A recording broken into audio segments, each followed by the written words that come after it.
అత్యున్నత మాకు ప్రియమైన దేవుని బిడ్డలందరికీ ఉదయకాల సమయంలో మన ప్రభు అయిన యేసుక్రీస్తు శ్రేష్టమైన నామములో మీ అందరికి కూడా శుభం తెలియజేస్తున్నాం. బాగున్నారు కదా? మన ప్రభు నిన్నటికాల సమయం అంతా కూడా మనం కాచి కాపాడి ఈ దినం మనకు బహుమానంగా ఇచ్చినాడు కాబట్టి ఆయన పరిశుద్ధ నామానికి మహిమ కలుగును గాక. పరిశుద్ధ గ్రంథంలో అనేక కృపవార్తల కోసం ఎదురు చూస్తున్న దేవుని బిడ్డలందరికీ నేటి వాగ్దాన భాగంగా 97వ కీర్తనలు 10వ వచనం. కీర్తనలు 97 10వ వచనం.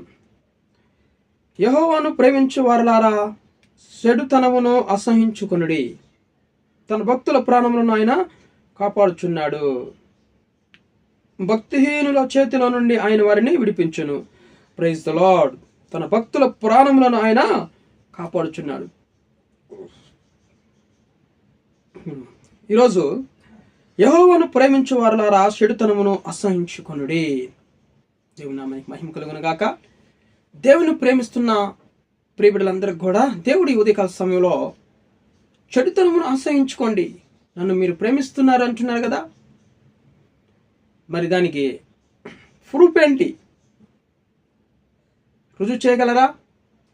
మరి చెడుతనాన్ని అసహించుకొనుడి అంటున్నాడు దేవుడు. చెడుతనం అంటే ఏంటి చెప్పగలరా? చెడ్డ చూపులు, చెడ్డ మాటలు, చూడండి, చెడు వినికిడి, చెడు ఆలోచనలు, కీడు చేయడము, చెడు ఆలోచన చేయడము, ఇవన్నీ కూడా చెడుతనము అంటారు కదండి. దేవుడు చెప్తున్నాడు, చెడుతనమును ఎప్పుడైతే మీరు అసహించుకుంటారో నేను భక్తుల ప్రాణములను ఆయన కాపాడుచున్నాడు అంటున్నాడు దావీదు. కాబట్టి యెహోవాను ప్రేమించే వారులారా చెడుతనముని అసహించుకున్నాడు. దేవుని ప్రేమించే బిడ్డలందరూ కూడా చెడుతనమునికి దూరంగా పారిపోతారన్నమాట కదండి. అది చెడ్డది అని తెలిసినప్పుడు మనం అక్కడి నుంచి ఏం చేయాలి? లేచి వెళ్ళిపోవాలన్నమాట, అసహించుకొని వెళ్ళిపోవాలి. హృదయంలో మనకి అనేకమైనటువంటి చెడు ఆలోచనలు, చెడు తలంపులు ఇవన్నీ కూడా మనకి కలుగుతున్నప్పుడు వెంటనే మనం ఏం చేయాలంటే వెంటనే ఒక కీర్తన పాడుకోవాలి, లేదంటే పరిశుద్ధ గ్రంథం తీసుకొని చదువుకోవాలి, ప్రార్థన చేసుకోవాలి. ఇలాగ టన్స్ భాషలు మాట్లాడడము ఇలాగ చేసినప్పుడు ఆలోచనలు రాకుండా మనకి నిలిచిపోతాయి అన్నమాట. దేవుని నామానికి మహిమ కలుగును గాక. ఈరోజు యెహోవాను ప్రేమిస్తున్న ప్రియబిడ్డలందరూ కూడా చెడుతనమును మీరు మొదట అసహించుకోండి, చెడుతనమును అసహించుకోవాలి అన్నమాట. కీర్తనలో 1వ అధ్యాయంలో కూడా చెప్పబడిన ప్రకారం దుష్టుల ఆలోచన చొప్పున ఏం చేయకూడదు? మనము నడవకూడదు. అపహాసకులు కూర్చున్న చోట ఏం చేయకూడదు? మనము కూర్చుండకూడదు. దుష్టుల ఆలోచన నడవక, పాపుల మార్గున నిలవక, అపహాసలు కూర్చున్న చోటను కూర్చుండక, యెహోవా ధర్మశాస్త్రమునందు ఆనందించు దివారాత్రం దాన్ని ధ్యానించేవాడు ధన్యుడు. Praise the Lord. మరి ధర్మశాస్త్రమును మనకి ఎప్పుడైతే చెడు ఆలోచనలు, చెడు తలంపులు ఇవన్నీ కూడా హృదయంలో కలిగినప్పుడు వెంటనే ధర్మశాస్త్రమును మనము ధ్యానించే వారంగా ఉండాలన్నమాట, ప్రార్థించే వారంగా ఉండాలి. అప్పుడు ఆ చెడు తలంపుల నుంచి మనము విడిపించబడతామన్నమాట. చెడు ఆలోచనలు అసహించుకోవాలి. మనం పాపుల మార్గం అని తెలిసినప్పుడు దానిలో మనం నడవకూడదు, నిలవకూడదు. దుష్టుల ఆలోచన చెప్పున దుష్టులు అనేక ఆలోచన చెప్తారు, దాని ప్రకారం నడుచుకోకూడదు. అపహాసులు కూర్చుని చోట మనం కూర్చుండకూడదు. అపహాసకులు అపహసిస్తూ ఇతరులను చూసి అపహరించడము, హేళన చేయడము, నవ్వుకోవడము, హేళన చేయడము ఇలాగా చేస్తున్నప్పుడు మనము వాళ్ళలో చేరకుండా, చూడండి, వాళ్ళలో కూర్చుండకూడదు, మనం తప్పుకొని వెళ్ళిపోవాలన్నమాట. ఎప్పుడైతే వాళ్ళు ఇలాంటి అపహాసాలు చేస్తున్నప్పుడు, బూతులు మాట్లాడుతున్నప్పుడు మనం వెంటనే అక్కడి నుంచి ఏం చేయాలి? మెల్లిగా అక్కడి నుంచి తప్పుకొని వెళ్ళిపోవాలి. అరే ఏంటి ఇతను వెళ్ళిపోతున్నాడని వాళ్ళు అనుకుంటారు. అలాగే రెండో తర్వాత మనం అలాంటి మాటలు వాళ్ళు మాట్లాడుతున్నప్పుడు లేచి వెళ్ళిపోతున్నప్పుడు వాళ్ళకి ఆటోమేటిక్గా తెలిసిపోతుంది, వాళ్ళే దేవుని ప్రేమించే బిడ్డలు వెళ్ళు, ఇలాగ మాట్లాడడం వాళ్ళకి నచ్చదు, అందుకని వెళ్ళిపోతున్నారని ఇంకొక తడవ వాళ్ళు అలాగ మాట్లాడకుండా ఉండిపోతారన్నమాట. అలాగా చెడుతనమును మనం అసహించుకోవాలి. ఈరోజు తన భక్తుల ప్రాణములు ఆయన కాపాడే దేవుడే అంటున్నాడు అన్నమాట.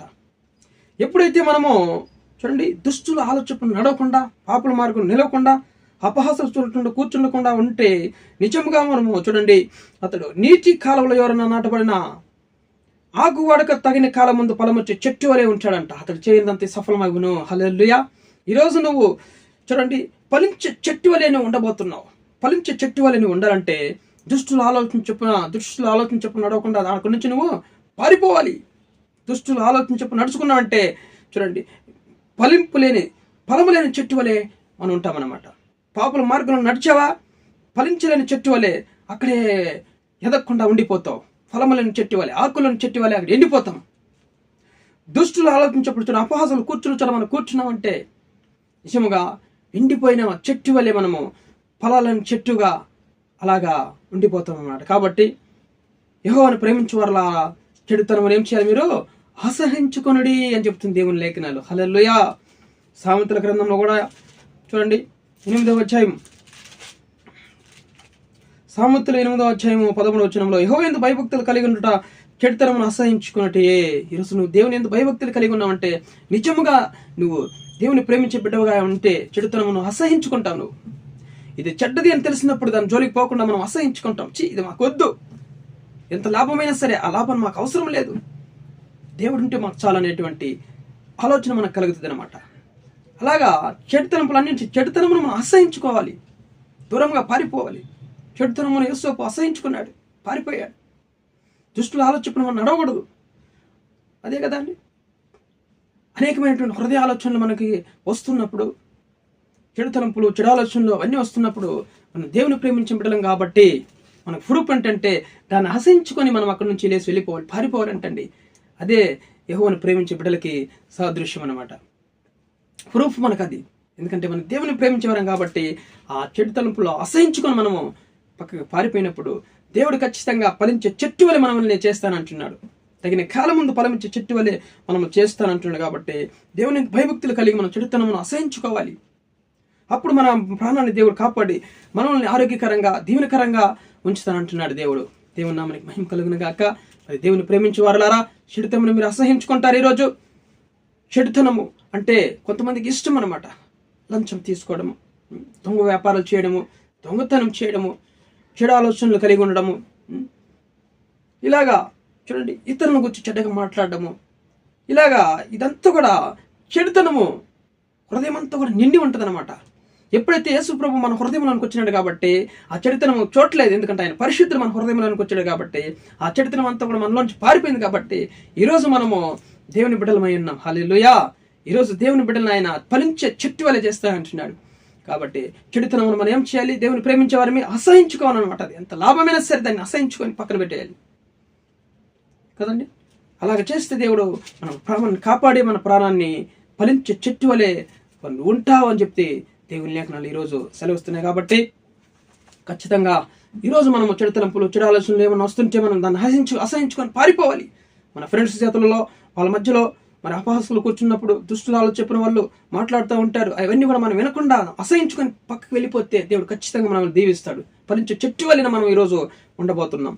దేవుని నామానికి మహిమ కలిగిన గాక. ప్రారంభం చేసుకుందాం. ప్రేమ కలిగిన ప్రియ పరలోకపు తండ్రి, ఉదయకాల సమయంలో మమ్మల్ని ప్రేమించి మంచి వాగ్దానం మాకు ఇచ్చినందుకు మీకు వందనాలు, కృతజ్ఞతాస్తులు చెల్లించుకుంటున్నాను నాయన. ఈరోజు నాయన ప్రభువా, యెహోవాను ప్రేమించు వారలారా చెడుతనమును అసహించుకోండి, తన భక్తులు ప్రాణం ఆయన కాపాడును అని సెలవిస్తున్నాం లేఖనాలు. ప్రభువా, నీతిమంతులను ఎప్పుడు కూడా నాయన ఆశీర్వించి దేవుడు అంటున్నావు.